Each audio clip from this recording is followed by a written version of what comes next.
Hello guys, welcome back to our channel. So இந்த வீடியோல என்ன பார்க்க போறோம் அப்படினா Indian Contract Act அதாவது business law ஒரு quick revision தான் நம்ம இதல பண்ண போறோம். Without any further delay, let's get into the video. And before that I want to share with you that இந்த வீடியோல இருக்க notes எல்லாமே PDF formatல descriptionல இருக்க linkல கொடுத்திருக்கேன். You can click and download it for your quick revision.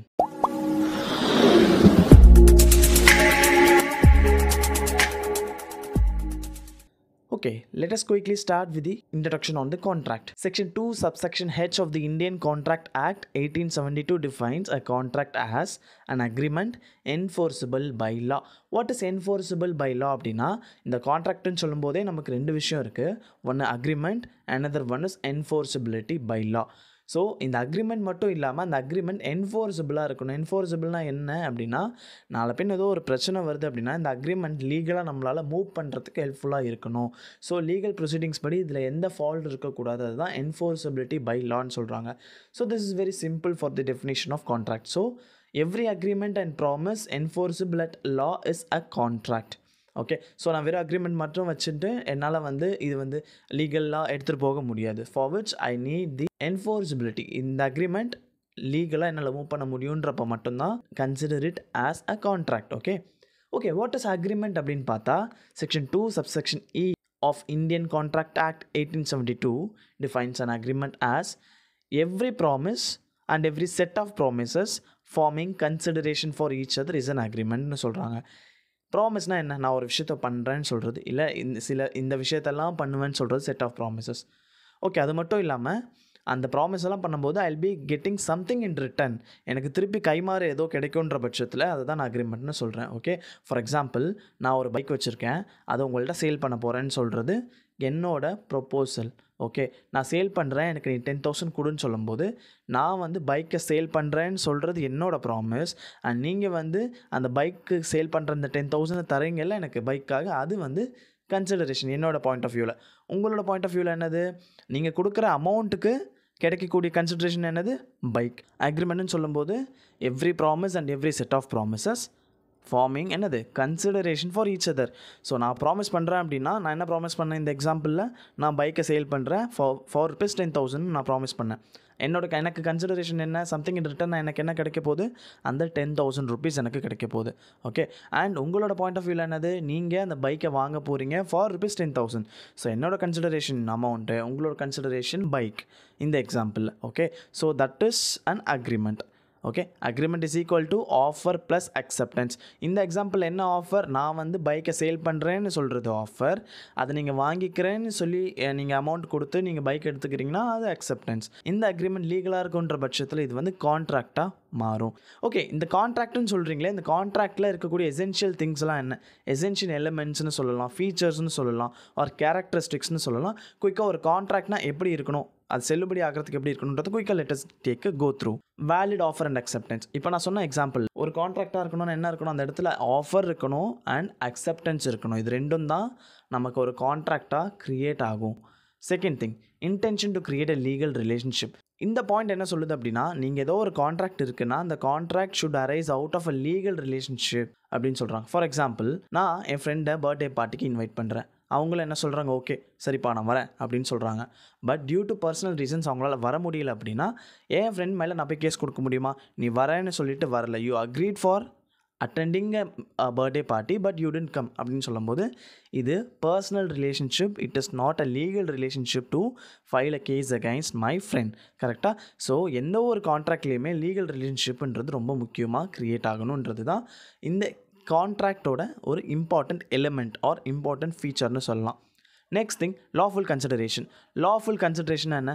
எனக்கு something return கிடைக்க போதில்ல, அது லீகலாக இருக்கணும் அண்ட் ரியலாக இருக்கணும். It should not be illegal or it should not be unlawful. Okay, X offers to sale is bike to mister Y for rupees 10,000. Here Y receives bike as a consideration for rupees 10,000 to X. And X receives rupees 10,000 as a consideration for his bike from Y. So இந்த இடத்துல consideration லாஃபுல்லாக இருக்குது. அவங்க சொன்ன அமௌண்ட்டை அவங்க பே பண்ணுறாங்க, அவங்க கொடுக்குறேன்னு சொன்ன பைக்கை அவர் ரிசீவ் பண்ணுறாரு. So that's it. So lawful கன்சிடரேஷனாக இருக்கணும். Next thing, capacities of the parties. Capacities அப்படின்னா என்னென்னா அவங்க ஒரு நல்ல நிலைமையில் இருக்கணும்னு சொல்லுவோம். What is the stage of capacity in this case அப்படின்னா persons involving contract should have attained the age of majority. அதாவது அவங்க 18 வயசு கம்ப்ளீட் ஆகிருக்கணும், ஆர் அந்த கண்ட்ரியில் என்ன லா சொல்லுதோ ஏஜ் ஆஃப் மெஜாரிட்டி அதை அவங்க அச்சீவ் பண்ணியிருக்கணும். So he or she should not be a minor to enter into a contract. Point number 1. Point number 2, அவங்க should be of a sound mind. sound mind என்ன ஒரு மென்டல் ப்ராப்ளமும் இல்லாமல் இருக்கணும். Sound mind, கிளியராக அவங்க அண்டர்ஸ்டாண்டிங் கெப்பாசிட்டியோடு இருக்கணும். Next thing, they should be legally qualified for entering into a contract அப்படின்னு சொல்கிறாங்க. அது என்ன லீகலி குவாலிஃபைட்? ஃபார் எக்ஸாம்பிள் அவங்க கன்விக்டாக இருக்கலாம், இல்லைனா வந்து ஃபாரின் அம்பாசிடர்ஸாக இருக்கலாம், இல்லை ஏலியன் எனிமீஸாக இருக்கலாம். இது மாதிரி சினாரியோஸ்லாம் they are not qualified to be entering into the contract. Next thing, free consent. Free கன்சென்ட்னா என்ன? என்னோட ஒப்பீனியன் ஒரு என்னோட வில்லிங்னஸ்னு சொல்லலாம். ஃப்ரீ கன்சென்ட்னா என்ன? நம்ம ஒரு வில்லிங்னஸ் இப்போ நான் ஆஃபர் பண்ணுறேன் அப்படின்னா நீங்கள் அதை உங்களோட ஓன் இன்ட்ரெஸ்ட்டில் வந்து நீங்கள் அக்செப்ட் பண்ணணுமே தவிர, I should not force you, I should not என்னோட இன்ஃப்ளூயன்ஸை பயன்படுத்தக்கூடாது, ஆர் மிரட்டக்கூடாது, த்ரெட்டன் பண்ணக்கூடாது, ஒரு ஃப்ராட் பண்ணி நான் அந்த கான்ட்ராக்டில் என்டர் ஆனேன் அப்படின்னா that will not be a legal contract. Next thing, legality of object. Legality of ஆப்ஜெக்ட்னா என்னென்னா, நீங்கள் ஒரு கான்ட்ராக்டில் நீங்கள் ஒரு அக்ரிமெண்ட்டில் என்ன ஒரு சப்ஜெக்ட் மேட்டர்னு சொல்கிறீங்களோ, ஃபார் எக்ஸாம்பிள் நான் சொன்னேன் இல்லையா, ஒரு example, I am going to sell the bike to you for ₹10,000. இந்த இடத்துல சப்ஜெக்ட் மேட்டர் என்னது? பைக். அது லீகலாக இருக்கணும், மாரலாக இருக்கணும், ஒரு பப்ளிக் பாலிசிக்கு ஆப்போசிட்டாக இருக்கக்கூடாது. அது என்ன? ஃபார் எக்ஸாம்பிள் இல்லீகல் திங்ஸ் எல்லாமே நான் வந்து ஒரு சப்ஜெக்ட் மேட்டராக வந்து இந்த அக்ரிமெண்ட்டில் வச்சுருந்தேன் அப்படின்னா that will not be a legal R valid contract. Next thing, agreement not declared void. Void அப்படின்னா என்னென்னா இன்வேலிட்னு அர்த்தம். ஓகே, ஸோ ஏதோ ஒரு கண்ட்ரியில் இந்த ஏதோ ஒரு கான்ட்ராக்டோ அக்ரிமெண்ட்டோ போடும்போது அந்த இடத்துல அந்த பர்டிகுலர் சினாரியோக்கு எந்த ஒரு லீகல் ஆப்ஜெக்ஷனும் இருக்கக்கூடாது. அப்படி இருந்துச்சுன்னா that should be set as void அப்படின்னு சொல்கிறாங்க. Next thing, terms of the agreement must be certain. டேர்ம்ஸ்னால் என்னப்பா? டேர்ம்ஸ் அண்ட் கண்டிஷன்ஸ் அப்படின்னு சொல்கிறோம். ஸோ ஃபார் எக்ஸாம்பிள் அதே எக்ஸாம்பிள்ஸாக திருப்பி சொல்கிற மாதிரி இருக்கும். ஸோ பைக் நான் கொடுத்துட்டு 10,000 ரிசீவ் பண்ணிக்கிறேன்னு சொல்கிறேன்ல, அந்த டேர்ம்ஸ் எல்லாமே அண்டர்ஸ்டாண்டபிளாக கிளியராக ரெண்டு பார்ட்டிஸ்க்குமே இருக்கணும். ஃபார் எக்ஸாம்பிள் நான் பைக்கை சேல் பண்ணுறேன்னு சொல்லிட்டு 10,000 நான் நினச்சிருந்துருப்பேன், நீங்கள் அதை என்ன பண்ணுவீங்க 5,000 நினச்சிருந்துருக்கலாம். ஸோ இப்போ இந்த இடத்துல terms are not clear, so certainty அந்த இடத்துல இருக்காது. ஸோ நீங்கள் ஒரு அண்டர்ஸ்டாண்டிங்கில் இருப்பீங்க, நான் ஒரு அண்டர்ஸ்டாண்டிங்கில் இருப்பேன் இந்த கான்ட்ராக்டில். Okay, so terms of the agreement must be certain and clear. Next thing, possibility of performance. நான் ஒரு அக்ரிமெண்ட் போடுறேன் அப்படின்னா எதுக்காக போடுறனோ அந்த அக்ரிமெண்ட் பாசிபிலிட்டியாக இருக்கணும். ஃபார் எக்ஸாம்பிள் நான் இந்த தங்கத்தை வந்து அயனாக மாற்றி காட்டுறேன் அப்படின்னு சொன்னால் அது என்னால் பாசிபிளாக கிடையாது. ஸோ அப்படி பாசிபிள் இல்லாத ஒரு விஷயத்தை பெர்ஃபார்ம் பண்ணுறதுக்காக ஒரு கான்ட்ராக்ட் இருக்குது அப்படின்னா that will not be a valid one. So அதுதான் இந்த possibility of performance என்ற பாயிண்ட் நமக்கு சொல்லுது. Next thing, legal formalities. an agreement should be in written. Stamp duty பண்ணியிருக்கணும், ரெஜிஸ்ட்ரேஷன் இருக்கணும், சர்டிஃபிகேட் அப்டைன் பண்ணியிருக்கணும், விட்னஸ் இருக்கணும். இதெல்லாம் இருந்தால் தான் 100% ஒரு கான்ட்ராக்ட் என்ஃபோர்ஸபிள் பை லா அப்படின்னு சொல்கிறோம். இப்படி ஏதாவது ஒன்று மிஸ் ஆச்சுன்னா தென் that will not be a valid contract. அதுதான் இந்த லாஸ்ட் பாயிண்ட் நமக்கு சொல்லுது. ஸோ ஒரு கான்ட்ராக்ட் எப்படி இருக்கணுன்றதுக்கான எசென்ஷியல் எலிமெண்ட்ஸ் நம்ம பார்த்தாச்சு. Next, what are all the types of contract அப்படின்னு சொல்லி நம்ம பார்க்கலாம். ஸோ கான்ட்ராக்டை 3 கேட்டகரிஸாக நம்ம பிரேக் டவுன் பண்ணலாம். Point number 1, based on enforceability or validity. ஒரு கான்ட்ராக்டோட வேலிடிட்டி இல்லைனா வந்து அது எப்படி என்ஃபோர்ஸ் பண்ண முடியுன்றதை பேஸ் பண்ணி ஒரு கேட்டகரிஸ் இருக்குது. அடுத்து, பேஸ்ட் ஆன் ஃபார்மேஷன். ஒரு கான்ட்ராக்ட் எப்படி ஃபார்ம் ஆகுது அதை பேஸ் பண்ணி தனி கேட்டகரைசேஷன்ஸ் இருக்குது. நெக்ஸ்ட் திங், ஒரு கான்ட்ராக்ட் பெர்ஃபார்ம் ஆகிறத பொறுத்தும் நமக்கு ஒரு கிளாசிஃபிகேஷன்ஸ் இருக்குது. பாயிண்ட் நம்பர் 1, ஸோ அந்த பேசிஸ் ஆஃப் வேலிடிட்டி. ஒரு கான்ட்ராக்ட் வேலிடிட்டியை பொறுத்து நம்ம சில டைப்ஸ் கிளாஸிஃபை பண்ணலாம் அப்படின்னா அது எப்படின்றது இப்போ பார்க்கலாம். Point number 1 is valid contract. So எந்த ஒரு கான்ட்ராக்ட் சட்டத்தின் மூலமாக நம்மளால் என்ஃபோர்ஸ் பண்ண முடியும் அப்படின்னு ஒரு கான்ட்ராக்ட் இருக்குல்ல, அது பக்காவான ஒரு valid contract. Next thing, void contract. Void அப்படின்னா என்ன? invalid அப்படின்னு அர்த்தம். Okay, so it is a contract or agreement which is valid at the time of beginning but may become invalid in future. ஒரு contract first பிகினிங்கில் வேலிடாக இருக்கும், அது ஃபியூச்சரில் இன்வேலிடாக போயிடும். அப்படி போச்சுன்னா அதுதான் வாய்டு கான்ட்ராக்ட் அப்படின்னு சொல்கிறோம். ஸோ இந்த எக்ஸாம்பிள் என்னென்னா, X agrees to marry Y's daughter but X dies in an accident. So valid contract becomes void contract. So என்ன சொல்ல வராங்க, எக்ஸ்ன்றவர் ஒய்யோட டாக்டரை கல்யாணம் பண்ணிக்கிறேன் அப்படின்னு சொல்லி அக்ரி பண்ணுறாரு.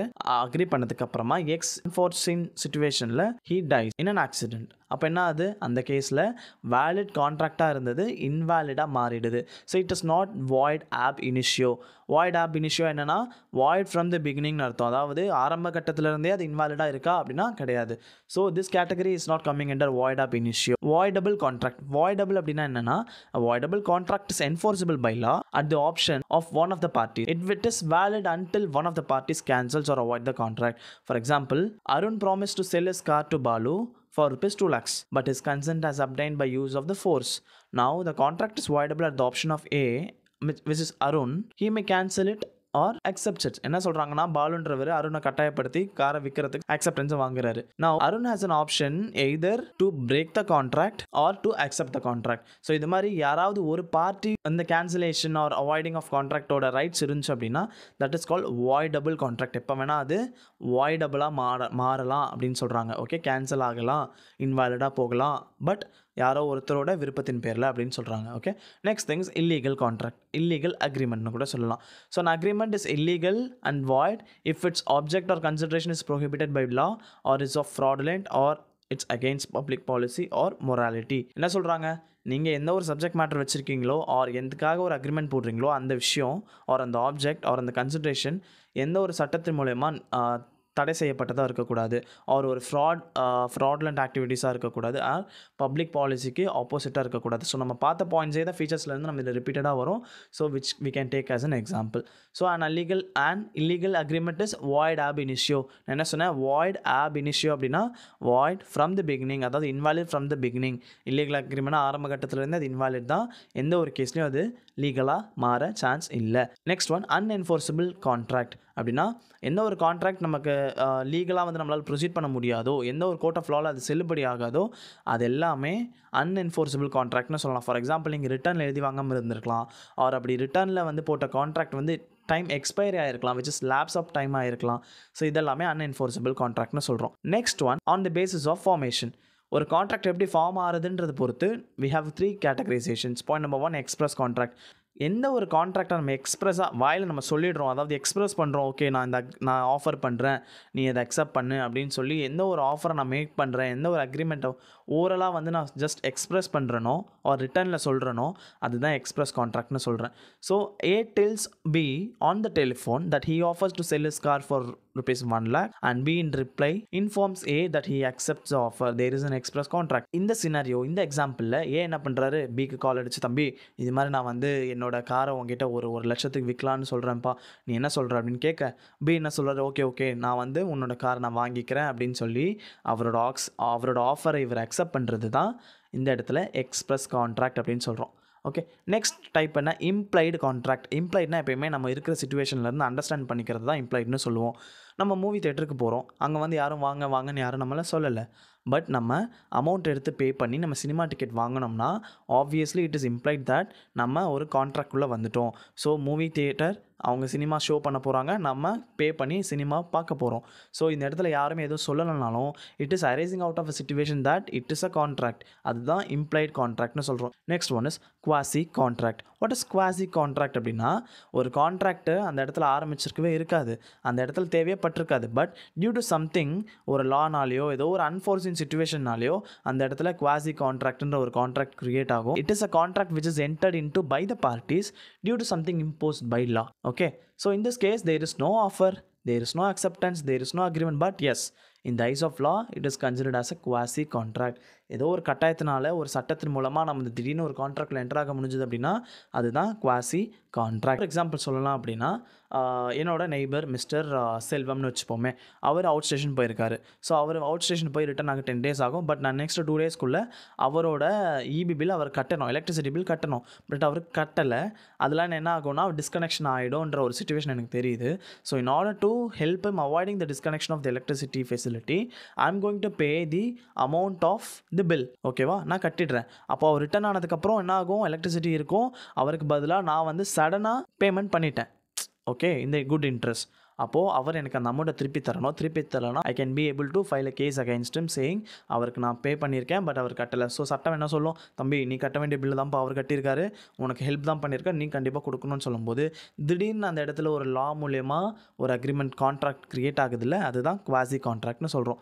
Next one on the basis of performance. What is performance அப்படின்னா, ஒரு ஆப்ளிகேஷன் ஃபுல்ஃபில் ஆகிடுச்சு, அது பேஸ் பண்ணி நமக்கு என்னென்ன கான்ட்ராக்ட்ஸ் இருக்குன்னா எக்ஸிக்யூட்டட் கான்ட்ராக்ட். அதாவது தம்பி நான் வந்து பைக்கை சேல் பண்ணுறேன், நீ அதுக்கு 10,000 கொடுத்துட்டு நான் ஒரு எக்ஸாம்பிள் சொன்னேன்ல, அந்த எக்ஸாம்பிளில் நான் பைக்கை சேல் பண்ணிவிட்டேன், நீங்கள் எனக்கு 10,000 கொடுத்துட்டீங்க அப்படின்னா என் சைடில் ஓவர் ஆப்ளிகேஷன், அது உங்கள் சைடில் நீங்கள் அமௌண்ட்டு கொடுத்தீங்க, பைக் ரிசர்வ் பண்ணிட்டீங்க, ஸோ அதனால் அந்த சைடு ஆப்ளிகேஷன் ஓவர். ஸோ இது மாதிரி parties in an agreement or a contract fulfills their respective obligation, then that is called as executed contract. Okay, executory contract அப்படின்னா என்ன? இந்த எக்ஸாம்பிள்ல பாத்தீங்கன்னா Mr. Lal sell his house to Mr. Pal for rupees 20 lakhs. So this is said to be executory until Mr. Lal hands over the house to Mr. Pal and Mr. Pal pays agreed amount to Lal. அதாவது என்ன சொல்ல வராங்க அப்படின்னா, லால்ன்றவர் பால் கிட்ட 20 லட்சத்துக்கு அவரோட வீடை வந்து சேல் பண்றேன்னு சொல்லி அக்ரிமெண்ட் போடுறாங்க. ஸோ இது எப்போ வரைக்கும் எக்ஸிக்யூட்டரியா இருக்கும் அப்படின்னா, மிஸ்டர் லால் வந்து பணத்தை வாங்கிட்டு அவர்கிட்ட வீடை கொடுக்குற வரைக்கும்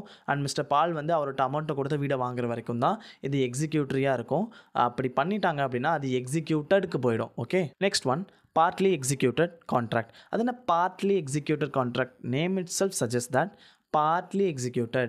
ஒரு அக்ரிமெண்ட் இருக்குது, ஏதோ ஒரு பார்ட்டி அவங்களோட ஃபுல்ஃபில்மெண்ட் பண்ணிட்டாங்க ஆப்ளிகேஷன் அப்படின்னா அதுதான் partly executed அப்படின்னு சொல்கிறோம். So it is a contract in which one party fulfilled his or her obligations whereas another one is yet to perform or fulfill. For example, நான் சினிமா தேட்டர் போகிறேன், credit card use பண்ணி நான் tickets book பண்ணுறேன். So இப்போ cinema தேட்டருக்கு payment போயிடும், அவன் எனக்கு டிக்கெட் கொடுத்துருவான். ஸோ அந்த கேஸில் அவங்களோட ஆப்ளிகேஷன் ஹஸ் கம்ப்ளீட்டட். ஏன் சைடில் என்ன ஆகும், நான் அந்த கிரெடிட் கார்டு இன்ஸ்டிடியூஷனுக்கு, பேங்க்கோ ஃபினான்ஷியல் இன்ஸ்டிடியூஷனுக்கோ எங்கேருந்து எனக்கு கிரெடிட் கார்டு வாங்கினோ அவங்களுக்கு அந்த பேமெண்ட்டை ரியலைஸ் பண்ணுற வரைக்கும் என்னோட ஆப்ளிகேஷனை ஃபுல்ஃபில் பண்ணாத தான் இருப்பேன். ஓகேவா?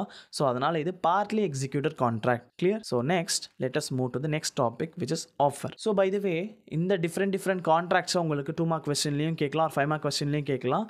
So we have covered it in this particular 5 mark question or big detail question மாதிரி நம்ம cover. Next one is offer. What is offer அப்படின்னு நம்ம எக்ஸாம்பிள்ஸில் நிறைய பார்த்துட்டோம். நான் ஒரு விஷயத்தை, ஒரு ப்ரொப்போசலை முன் வைக்கிறேன் அப்படின்னா அது ஆஃபர். அது நீங்கள் அக்செப்ட் பண்ணி எனக்கு திருப்பி ஆப்ளிகேஷன்ஸ் கொடுத்தீங்கன்னா அது அக்செப்டன்ஸ். இன் ரிட்டன் நம்ம என்ன இருக்கோ அதுதான் கன்சிடரேஷன். இதுதான் சிம்பிள் லாஜிக் இந்த இடத்துல. ஸோ ஆஃபர்னு சொல்லும்போது டேர்ம்ஸ் படி பார்த்தலாம். Offer is a proposal by one party to another.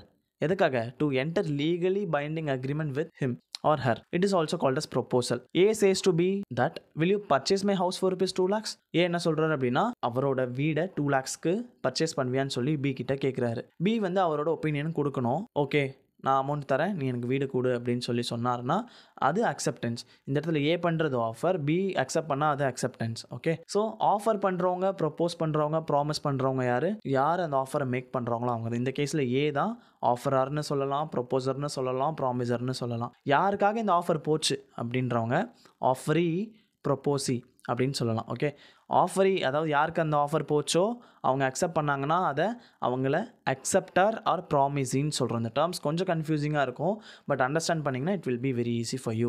So business law பொறுத்தளவில் இங்கே எல்லாமே நமக்கு case studies, examples and daily ரொட்டீனில் இருக்கக்கூடிய ஒரு விஷயத்தை தான் நம்ம இதில் பார்க்குறோம். ஸோ லாஜிக்கலாக நம்ம திங்க் பண்ணால் this paper will be the most easiest one for you to achieve good marks. Okay, next thing, legal rules relating to offer. அதாவது ஒரு ஆஃபர்னு சொல்லும்போது அதில் என்னென்ன லீகல் ரூல்ஸ் இருக்குது அப்படின்றத நம்ம பார்க்கலாம். an offer must create legal relationship if accepted. So நான் சொன்னேன்ல, அது எக்ஸாம்பிள், அந்த பர்த்டே பார்ட்டிக்கு ஃப்ரெண்டை நான் இன்வைட் பண்ணுறேன், அது ஆஃபர்.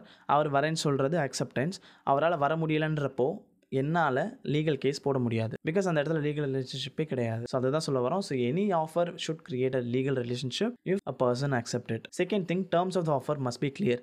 இந்த ஆஃபரில் நான் என்னென்ன விஷயத்த சொல்கிறோம் அது எல்லாமே கிளியராக 2 பார்ட்டிக்குமே புரிஞ்சிருக்கணும், எதுவுமே இம்ப்ளைடாக இருக்கக்கூடாது. Next thing, declaration of intention is not an offer. அதாவது நான் இது மாதிரி நெக்ஸ்ட் இயர் வந்து என் காரை சேல் பண்ணலான்னு இருக்கேன் அப்படின்னு என் ஃப்ரெண்டு கிட்ட சொல்கிறதோ இல்லை இன்னொரு பர்சன் கிட்ட சொல்கிறதோ intention. It is not an offer. Okay, ஆஃபர்னா நான் அதை சேல் பண்ண போகிறேன், உனக்கு வேணுமா அப்படின்றது offer.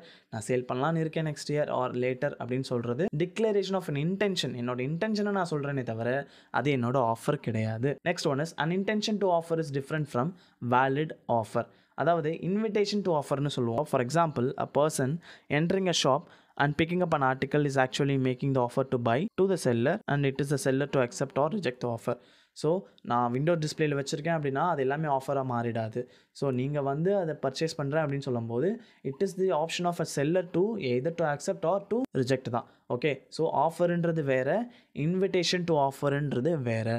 it should be clear. Offer should be communicated. So நான் ஒரு ஆஃபர் பண்ணுறேன்னா அந்த என்னத்தை நான் ஆஃபர் பண்ணுறேன், எப்படி ஆஃபர் பண்ணுறேன்றத தெளிவாக ஐ ஷுட் பி கம்யூனிகேட்னா யாருக்கு அது தெரிய வைக்கணுமோ அவங்களுக்கு, நான் யாருக்கு அந்த ஆஃபர் கொடுக்குறேனோ அவங்களுக்கு அதை நான் தெரியப்படுத்தணும்.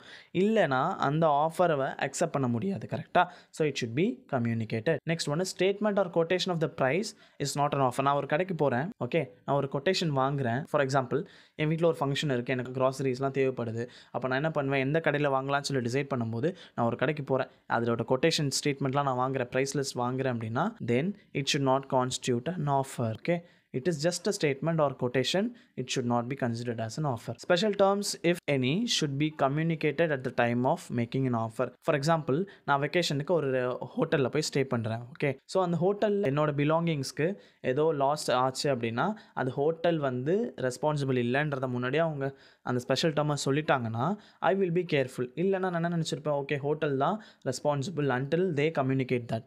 ஓகே, ஸோ இது மாதிரி ஏதோ ஒரு ஸ்பெஷல் டேர்ம்ஸ் இருந்துச்சுன்னா then that should be communicated offer பண்ணும்போதே அப்படின்னு சொல்கிறாங்க. Next one is types of offer. First one is express offer. Express ஆஃபர்னா என்ன, நான் ஒரு ஆஃபர் பண்ணுறேன்னா இதை ஸ்போக்கன் ஆர் ரிட்டன் நான் அதை சொல்கிறேன் அப்படின்னா then that constitutes and express offer. For example, P tells to R that will you buy my bike for ₹10,000 அப்படின்னு சொல்லி ஓவரலாக அவர் சொல்கிறாரு இல்லை, அதுதான் எக்ஸ்பிரஸ் ஆஃபர். ஸோ அவங்க தே எக்ஸ்பிரஸ்ட் இட். ஓகே, எப்படி நம்ம எக்ஸ்பிரஸ் கான்ட்ராக்ட் பார்த்தோமோ அதே மாதிரி தான் இம்ப்ளைட் ஆஃபரும். இம்ப்ளைட் ஆஃபர்னால் என்ன, ஒரு சில சர்க்கம்ஸ்டன்ஸ் நடக்கிறத வச்சு அந்த ஆஃபரை நம்ம அண்டர்ஸ்டாண்ட் பண்ணணும். ஸோ நான் சொன்ன அதே எக்ஸாம்பிள் இம்ப்ளைட் கான்ட்ராக்ட்டுக்கு சொன்னல அதே தான். ஸோ நான் மூவி தேட்டருக்கு போகிறேன், அமௌண்ட் கொடுக்குறேன், அவங்க டிக்கெட் தராங்க. So this is an implied offer. Okay, so நான் அமௌண்ட் ஆஃபர் பண்ணி டிக்கெட் வாங்குகிறேன். தியேட்டர் சைடில் என்ன பண்ணுறாங்க அவங்கன்னா அவங்க டிக்கெட்டை கொடுத்து அமௌண்ட்டை வாங்குறாங்க. அவங்க எதுவுமே சொல்லாமல் அந்த இருக்கக்கூடிய சர்க்கம்ஸ்டன்ஸில் அவங்க இன்ஃபர் பண்ணுறாங்கல்ல அந்த பார்ட்டிஸ், அதுதான் implied offer. Next one specific offer. ஏதாச்சும் ஒரு ஆஃபர் வந்து ஸ்பெசிஃபிக் பர்சனுக்கோ குரூப்க்கோ ஆஃபர் பண்ணுறாங்கன்னா அதுதான் வந்து ஸ்பெசிஃபிக் ஆஃபர்னு சொல்லலாம். ஒரு எக்ஸாம்பிள் பார்க்கலாம் அப்படின்னா, school management offers cash prize to 12th standard students who secured % in any subject இந்த போர்டு எக்ஸாம்ஸ். என்ன சொல்ல வராங்கன்னா, கைஸ் போர்டு எக்ஸாம்ஸ் இருக்குது, அந்த போர்டு எக்ஸாம்பிள் யார் வந்து 100% ஒரு ஏதாவது ஒரு சப்ஜெக்ட்டில் வாங்குறீங்களோ உங்களுக்கு கேஷ் ப்ரைஸ் இருக்குன்னு சொல்லி 12th ஸ்டாண்டர்ட் ஸ்டூடெண்ட்ஸ் கிட்ட சொல்கிறாங்க. ஸோ இது பர்டிகுலர் 12th ஸ்டாண்டர்ட்ஸ்க்கு சொல்கிறதுனால தான் இது ஸ்பெசிஃபிக் ஆஃபர். அப்படி ஜென்ரலாக சொன்னாங்கன்னா அது ஜென்ரல் ஆஃபர். அதுதான் நெக்ஸ்ட் பாயிண்ட்டில் இருக்குது, which is general offer. Okay, let us see the example of general offer. For example, ஒரு பையன் தொலைஞ்சு போயிட்டான், அவங்களோட பேரண்ட் வந்து போலீஸ் டிபார்ட்மெண்ட் கிட்ட கம்ப்ளைண்ட் பண்ணுறாங்க. ஸோ போலீஸ் டிபார்ட்மெண்ட் என்ன பண்ணுறாங்கன்னா, யார் இந்த மிஸ் ஆன அந்த பையனை கண்டுபிடிச்சி தரீங்களோ உங்களுக்கு ரிவார்டு இருக்குன்னு சொல்கிறாங்க அப்படின்னா அதுதான் ஜென்ரல் ஆஃபர். பிகாஸ் யார் கண்டுபிடிச்சி தர போகிறாங்கன்னு அவங்களுக்கு தெரியல இன்கேஸ். அப்போ என்ன பண்ணுவாங்க, யார் கண்டுபிடிச்சி தரானோ அது வரைக்கும் அது ஜென்ரல் ஆஃபராக தான் இருக்கும். Next one is cross offer. When two persons makes an identical offer to each other. For example, A writes a letter to B offering to sell his car, and without knowing A's intention, B also writes a letter requesting A to sell his car to him. So two persons are making identical offer to each other. Identical offer na enna, ஒரே common object ஒரே persons கிட்ட இருந்து அவங்க offer make பண்ணுறான். For example, ஏன்றவர் B கிட்ட, தம்பி இது மாதிரி என் காரை நான் வந்து உனக்கு சேல் பண்ணுறப்பா அப்படின்னு சொல்கிறாரு. ஏ அப்படி லெட்டர் எழுதுறது தெரியாமல் பியும் என்ன பண்ணுறாரு, அண்ணா இது மாதிரி உங்களோட காரை எனக்கு சேல் பண்ணுங்கள் அப்படின்னு சொல்லி போயிட்டு பி கிட்ட கேட்குறாரு. அப்போது ரெண்டு பேரும் ஐடென்டிக்கல் ஆஃபர் தான் பண்ணுறாங்க ரெண்டு பேருக்கும். ஸோ அதான் இது cross offer. Next one is counter offer. அது என்ன கவுண்டர் ஆஃபர் அப்படின்னா, நான் வந்து ஒரு ஆஃபர் பண்ணுறேன், அதை நீங்கள் அக்செப்ட் பண்ணாமல் அதுக்கு பதிலாக இன்னொரு ஆஃபர் கொடுத்தீங்க அப்படின்னா ஆஃபர் பண்ணுறீங்கன்னா அதான் கவுண்டர் ஆஃபர்னு சொல்கிறேன். For example, Ajay offers to sale his watch to Vijay for ₹5,000. ஆனால் விஜய் என்ன பண்ணுறாரு, அதை ₹3,000 கேட்குறாரு. அப்போது இந்த இடத்துல அக்செப்ட் பண்ணுறதுக்கு பதிலாக Vijay is also making counter offer to Ajay for reduction of price offered. இதுதான் கவுண்டர் ஆஃபர்னு சொல்கிறோம். Okay, next one is standing offer. Standing ஆஃபர்னால் என்ன, இது எப்போயுமே கண்டினியூஸ் நேச்சரில் இருக்கும். ஃபார் எக்ஸாம்பிள், இது இன்றைக்கி நாளைக்குன்னு இல்லை, ஃபியூச்சர் டேர்ம்லேயும் இருக்கும். ஓகே, அதை தான் சொல்ல வராங்க. கவி ஆயில் சப்ளை பண்ணுறேன்னு சொல்லி அக்ரி பண்ணுறாரு நெக்ஸ்ட் ஒரு 1 இயருக்கு. அவங்களுக்கு எப்பப்பெல்லாம் தேவை வருதோ அப்பப்பெல்லாம் கொடுக்குறேன்னு சொல்கிறாங்க. நெக்ஸ்ட் 1 இயருக்கு ஆயில் சப்ளை பண்ணுறேன். அப்போ இது ஸ்டாண்டிங் ஆஃபர். ஆஃபர் வந்து கம்ப்ளீட் ஆகலை, it is in nature even for the future transactions as well. So அந்த நெக்ஸ்ட் 1 இயர் வரைக்கும் எப்போ வரைக்கும் அவர் சப்ளை பண்ணுறாரோ அது வரைக்குமே அது ஸ்டாண்டிங் ஆஃபராக தான் இருக்கும். I hope offer, valid rules to offer and types of offer is very clear. And next let us move to acceptance. அக்செப்டன்ஸ்னால் என்ன, நான் ஒரு ஆஃபர் கொடுக்குறேன், அது நீங்கள் அக்செப்ட் பண்ணிங்கன்னா அதுதான் அக்செப்டன்ஸ். உங்களோட கன்சென்ட்டை கொடுக்கறது தான் அக்செப்டன்ஸ்னு சொல்கிறோம். ஸோ ஆஃபரை நம்ம ஸ்டார்டிங் பாயிண்ட்டு சொல்கிறோம் அப்படின்னா அக்செப்டன்ஸை தான் நம்ம எண்டிங் பாயிண்ட்டு சொல்லலாம், விச் இஸ் கன்க்ளூடிங் பாயிண்ட்னு சொல்லலாம். அக்செப்டன்ஸில் இருக்கக்கூடிய லீகல் ரூல்ஸ்லாம் என்னென்னு சொல்லி பார்க்கலாம். Acceptance should B absolute and unqualified. நீங்கள் என்ன அக்செப்டன்ஸ் சொல்லும் போது அது வந்து அப்சல்யூட்டாக இருக்கணும். ஃபார் எக்ஸாம்பிள், ஸோ நான் என் பைக்கை சேல் பண்ணுறேன்னு சொல்கிறேன், நீங்கள் ஓகே அப்படின்னு சொல்லி நான் சொன்ன அமௌண்ட் அக்செப்ட் பண்ணுறீங்கன்னா அதுதான் அக்செப்ட். இல்லை அதில் மாடிஃபிகேஷன்ஸ் இருக்குது, உங்களுக்கு அதில் வேறு ஆஃபர் ஏதோ தேவைப்படுது அப்படின்னா then that is not constitute a part of a valid acceptance. Next one is acceptance should be communicated. For example, நான் ஒரு கம்பெனியில் இன்டர்வியூ அட்டன் பண்ணியிருக்கேன், நாங்கள் செலக்ட் ஆகிட்டேன். அந்த கம்பெனிலேருந்து எனக்கு ஆஃபர் லெட்டர் இஷ்யூ பண்ணுறாங்க. அந்த ஆஃபர் லெட்டரில் கண்டிஷன்ஸ் என்ன சொல்கிறாங்க அப்படின்னா, உங்களுக்கு இந்த ஜாப் பிடிச்சிருக்கு, உங்களுக்கு if it suits you well please send your acceptance within 7 days of receiving this particular offer லெட்டர்னு சொல்கிறாங்க. அதாவது இந்த லெட்டர் ரிசீவ் பண்ணி 7 நாளுக்குள்ளே உங்களோட அக்செப்டன்ஸை சொல்லுங்கள் அப்படின்னு சொல்கிறாங்க. பட் நான் என்ன பண்ணுறேன், நான் வந்து கம்யூனிகேட் பண்ணாமல் விடுறேன். ஓகே, நான் வந்து எதுவும் சொல்லாமல் விட்டுறேன் அப்படின்னா then that is not valid acceptance. Because இந்த எக்ஸாம்பிளில் நான் என்ன பண்ணணும், 7 daysக்குள்ளே நீ அக்செப்ட் பண்ணணும்னு சொல்கிறாங்க. அப்படி 7 நாள் வரைக்கும் நான் அக்செப்ட் பண்ணாமல் வச்சுருக்கேன் அப்படின்னா என் சைடில் ஓகே நான் போக போகிறேன்னு நினச்சிருக்கேன் அந்த வேலைக்கு. பட் கம்பெனி சைடில் okay as he has not provided is acceptance we are revoking his offer அப்படின்னு சொல்லி பண்ணிவிடுவாங்க. ஸோ எந்த ஒரு ஆஃபராக இருந்தாலும் அக்செப்ட் பண்ணுறோம் அப்படின்னா அதை நம்ம தெளிவாக வாய் திறந்து சொல்லணும். அதுதான் offer acceptance should be communicated. Next one is it must be given within a reasonable time. இப்போ நான் சொன்ன அதே எக்ஸாம்பிளில் தான் அவங்க என்ன சொல்கிறாங்க, 7 நாளுக்குள்ளே நீ உன்னோட அக்செப்டன்ஸை சொல்லுன்னு சொல்கிறாங்கன்னா அது 7 நாள்னு சொல்கிறது தான் ரீசனபிள் டைம். ஸோ இது மாதிரி ஏதாவது ஒரு அக்ரிமெண்ட்லையோ கான்ட்ராக்ட்லையோ ரீசனபிள் ஸ்பெசிஃபிகேஷன்ஸ் இருந்துச்சு அப்படின்னா அதுக்குள்ளே and acceptance should be communicate. Next one is it must be prescribe mode.